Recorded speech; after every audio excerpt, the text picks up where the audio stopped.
தந்தி TV நேயர்களுக்கு வணக்கம். இன்றைய திரை விமர்சன நிகழ்ச்சியில் நம்ம பார்க்க போகிற திரைப்படம் நாளை நமதே. வெண்பா கதிரேசன் இயக்கத்தில் மதுமிதா, வேல்முருகன், ராஜலிங்கம், செந்தில், முருகேசன் உள்ளிட்ட பலர் நடித்திருக்கிறாங்க. இந்த படத்தோட கதை என்னன்னா, சிவகங்கை மாவட்டம் சிவநாதபுரத்தில் பஞ்சாயத்து போர்டு தேர்தல் வருது. ஏற்கனவே 15 வருஷமாக தலைவராக இருக்கவர் மீண்டும் அந்த தேர்தலில் போட்டியிடுவதா சொல்கிறாரு. ஆனால் அங்கே உள்ள ஊர் மக்கள் ஒரு மனதாக தேர்ந்தோன்னா எதிர் குரூப் ஒருத்தர் கிளம்புறா, நானும் இந்த முறை போட்டியிடுவேன் அப்படின்றாரு. அதனால் அவர் வந்து 7,00,000 ஏலம் விட்டுட்டு அவருக்கு கீழே வேலை பார்க்குறவரை வந்து போட்டியிடுவதுக்கு வைக்கிற முயற்சியில் ஈடுபடுறாரு. இதுக்கு காரணம் என்னென்னா, அரசாங்கம் அதை வந்து தனி தொகுதியாக, அதாவது ரிசர்வ்டு தொகுதியாக வந்து அறிவிச்சிடுறாங்க. இப்போ அவங்க வீட்டில் வேலை பார்க்குற, பண்ணையில் வேலை பார்க்குற ஒருத்தரை வந்து வேட்பாளராக அறிவிக்கிறாரு. ஒரு டம்மி கேண்டிடேட்டாக அறிவிச்சுட்டு தான் அதிகாரத்தை கைப்பற்றுறது தான் முயற்சியில் வந்து ஈடுபடுறாங்க. இப்போது அந்த டம்மி கேண்டிடேட்டோட மருமகள் அவளும் வந்து போட்டியிடுறாங்க. இப்போ தான் கதை சூடு பிடிக்குது. இப்போ இவங்க ஜெயிச்சாங்களா இல்லையா?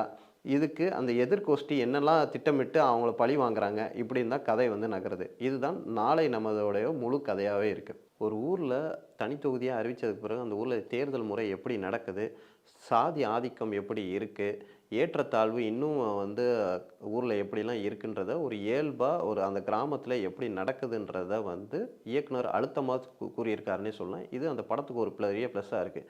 ஒரு சின்ன பட்ஜெட்டில் எடுத்த படம் இருந்தாலுமே கதை சொல்கிற விதத்தில் எந்த ஒரு தோய்வும் இல்லாமல் நேர்த்தியாக தான் போகுது.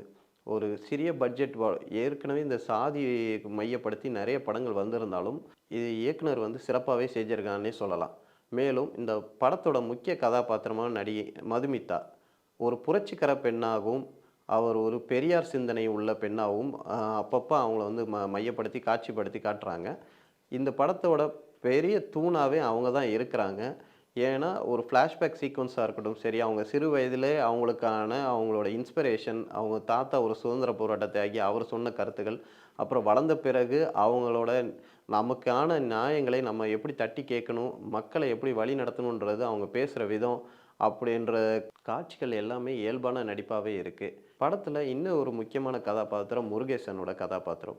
ஒரு டம்மி வேட்பாளராக அவர் அறிவிக்கும் போது அவர் அந்த ஒரு இயல்பான நடிப்பு, தன்னால் தன் ஊர் மக்களுக்கு எதுவும் செய்ய முடியலன்ற ஒரு வருத்தம், அது ஃப்ளாஷ்பேக் சீக்வன்ஸாக இருக்கட்டும் சரி, கடைசி கிளைமேக்ஸ் சீக்வன்ஸு, அவர் எடுக்கும் அதிரடி முடிவுகள், அவரோட கதை அவர் மையப்படுத்தி ஒரு இடத்துல நகருதுன்றது பார்க்க முடியுது. ரெண்டாவது அவர் இந்த பரோட்டா சூரி படத்தில் பரோட்டா போடுற மாஸ்டராக வருவார். அப்புறம் அவர் நிறைய படங்களை குணச்சித்திர வேடங்களை நம்ம பார்த்துருக்கலாம். இந்த படத்துலையும் அவரோட ரோலை அவர் ஜஸ்டிஃபை பண்ணியிருக்காருன்னே சொல்லலாம். படத்தோட மியூசிக், பிஜிஎம் அங்கங்கே நல்லாவே ஒர்க் அவுட் ஆயிருக்குன்னே சொல்லலாம்.